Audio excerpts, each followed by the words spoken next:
It's important to notice how much of your life is influenced rather than decided. Now, this is not just online, this is everywhere. Pay attention to where you are waiting for someone to go first. Because being first is about having the confidence, but it's not really.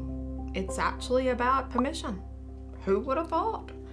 So we have to give ourselves permission to be awkward, to be seen learning, to move through learning outwardly, to be seen, to make mistakes. But the sweetest life does not live just inside imitation. That's where anxiety is, because we're imitating so much that we want to be this pinnacle of perfection. But it doesn't live there. It lives on the other side of stretch. That's why when something is difficult that becomes easy, suddenly we feel comfortable and we don't even realize what happened. But people don't want to admit this because they become comfortable with just copying what everyone else does. But they'll be the last to admit it. They're usually the people who will trash influencers but never really examine their own influences in life. So next time you're with someone and they use the word influencer in front of you, consider what potential influences that they might have in their life, because influence is not just on social media. It might be the sporting team that they are wearing. Where has that come into their life for them to be interested in that? Well, no doubt they were influenced by their family. So it occurs in all areas of life. It's environment, it's our job, it's in the home, it's anywhere you can find more than just one person. So every single person on the planet has been influenced by somebody on what is acceptable to want, reasonable to try, or even what success is supposed to look like. This is how influence works. Until you want to be clearer, more confident, or certain, that is. Because when the training wheels come off, this is when that copying, if there's nothing there to imitate or copy, otherwise be influenced by, we can feel exposed, frustrated, or even angry at ourselves for not being more skilled. I'm certainly guilty of that one, that why isn't this working out for me? Well, it's the skills that are required. So I'm sure we've all had amazing ideas that never launched, or successful businesses that never really reached the market. And this has everything to do with missing an opportunity or two because we're so worried about what opportunity would have us being out there first. But the thing we can learn from this is that opportunity doesn't wait, okay? It wants you to move, or it will pass through you and you'll have to watch somebody else do it. And that's where that confirmation comes from. We need to look at learning like this. We move through a set of series of steps. You've got influence, which is based on something consuming what already exists, following the blueprints and the templates, and then we move into applied learning. So this is where you take those templates and you test them against reality. Moving into stretch learning, which is when you're operating without the guide, without the guru telling you what to do. And at the very top, we have innovation. That's where we're creating something that doesn't exist yet. So we can develop our skills by copying enough to improve, and we get that from influence. Influence gives us the models and templates, and copying is a great learning strategy. It's fundamental to human experience. But for a deeper understanding, we must apply that learning progression. So we must move into applied learning. And this is where that understanding of the main concepts starts to advance, and you have to adapt because you have to.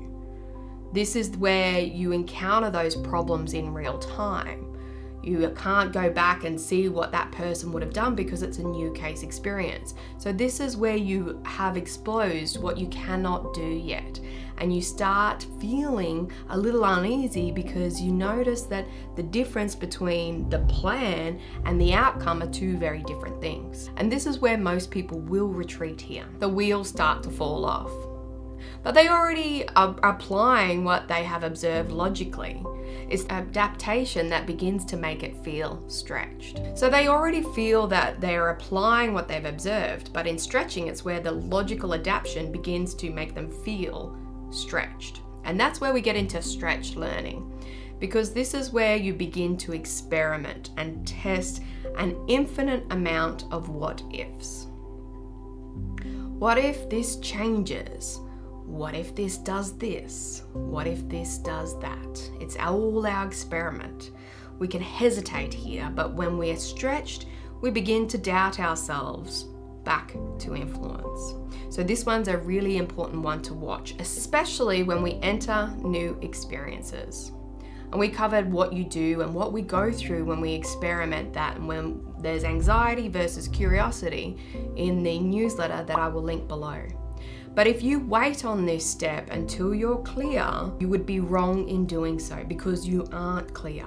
You'll never be clear. The outcomes come from stretched learning. They don't arrive unless we stretch ourselves enough in the doing. So we need to be doing for the learning to actually arrive because of it. And so many people miss this step because it's hard doing. We can sit in a theater and learn like we're watching something on TV. But the moment that we have to step out and apply it, that's when things get a little bit more challenging. So when you copy someone else's influence, you cannot tell where the results are your own. When you go first, then your feedback is 100% yours, and it is immediate and unmistakable. I know this because I recently spent hours trying to find a tutorial that did not exist yet. And the longer that I searched for this, the clearer it became. This was a moment to innovate. That this was the very first tutorial of its kind. And if I was stuck, then someone else was stuck too. And I realized what I was actually doing was withholding something that could save heaps of people time and energy in searching for the answer. Because this video is now becoming the highest driver of traffic to the channel. Because it solved a problem that no one else yet had solved visually. So the takeaway here is that outliers create data fast. So when you step into learning progressions, you're not just learning a skill. You learn who you are underneath uncertainty. And that's what others around you are doing as they learn as well. This is where you'll see some people lean in, others will question you, and some will disappear entirely. So step forward anyway.